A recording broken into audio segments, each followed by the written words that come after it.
All right, so we've got another deep dive ready to go.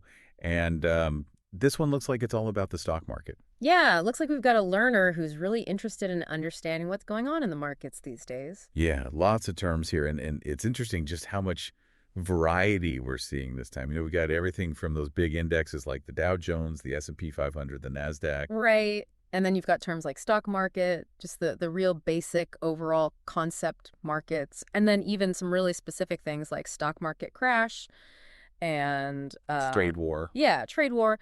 So it looks like they're thinking about all the different pieces, what makes up the market, what can happen in the market. Yeah, and even where people go to learn about this stuff, like Yahoo Finance and Market Watch. Right, and even a specific stock ticker like PLTR stock. So thinking about individual companies too. Absolutely. So what's our mission here? I mean, it looks like we've got this whole collection of terms that really paints a pretty good picture of the stock market landscape. Yeah, I think what we want to do is help our learner connect the dots. When you see these terms thrown around, it can be kind of overwhelming. Sure. So we want to break it down to make it clear what each of these things really means and how it all fits together. Kind of give them a shortcut to understanding the market. I like it. A shortcut to being in the know. So, okay, let's start with the big three, the Dow, the S&P 500, and the NASDAQ. These are the ones we hear about all the time, but what are they really telling us?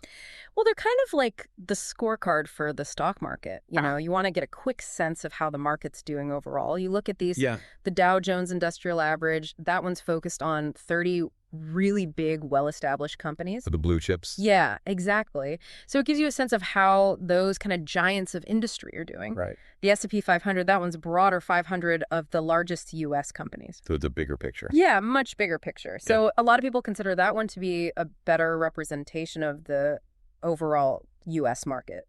And then you've got the NASDAQ composite, which is heavily weighted towards tech companies. So if you're interested in what's happening in the world of technology, the NASDAQ's going to be your go-to. Absolutely. And speaking of technology, I see Tesla stock today on the list. No, well, Tesla's definitely a hot topic these days, so it's not surprising that our learner is interested in that one. Absolutely.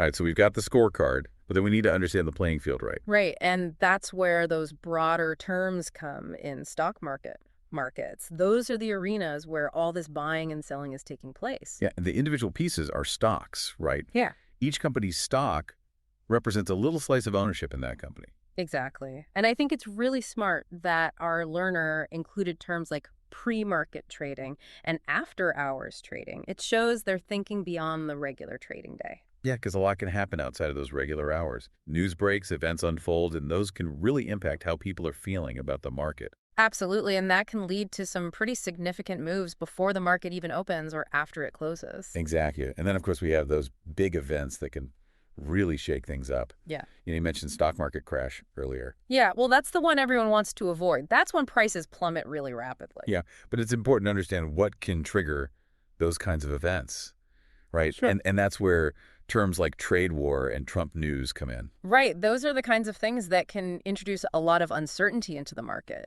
A trade war with all the tariffs and the back and forth between countries can really disrupt global trade. Yeah. And companies that rely on international business, well, they can get hit pretty hard. Makes sense. And news related to politics and especially economic policy that can also really move the market. Absolutely. One term that kind of jumps out to me here is the VIX. Now, I know that's the volatility index, but what does that really mean for our learner? Well, a lot of people call it the fear gauge. And it's essentially a measure of how much uncertainty or anxiety there is in the market. So when the VIX is high, it means investors are expecting big swings in prices. Exactly. They're nervous. Interesting. And that nervousness can actually create more volatility. It's a self-fulfilling prophecy almost. Right. Exactly. And so where do people go to keep track of all this? Well, Yahoo Finance and Market Watch are right there on the list. Yeah, those are the go-to sources for a lot of people. They provide real-time information, news analysis, even commentary. So you can really keep your finger on the pulse of the market. Absolutely. And then one more term I want to touch on is FTSE 100. Now, that's the main stock index in the UK. Right. So we're not just thinking about the U.S. market here. Exactly. Mm-hmm. The FTSE 100 is a reminder that global markets are all interconnected. What happens in one part of the world can definitely have ripple effects elsewhere. Absolutely. So we've covered a lot of ground here. It's clear that our learner is taking a really comprehensive view of the stock market. Yeah, they're thinking about those key indicators, the Dow, the S&P, the NASDAQ. They're thinking about the forces that can move the market, things like trade wars and news events. And they're even thinking about the timing of trades with pre-market and after-hours trading. Absolutely. So we've given them a lot to chew on. We have, and it all points to this desire to understand the big picture, how the market works, what makes it tick. So now that we've taken this deep dive, what do you think? What should our learner explore further?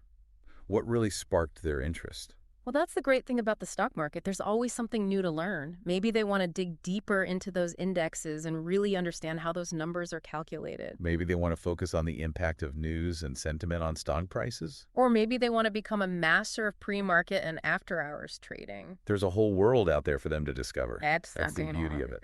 It is. All right, so to our learner, keep exploring, keep learning, and we'll see you on the next deep dive. See ya.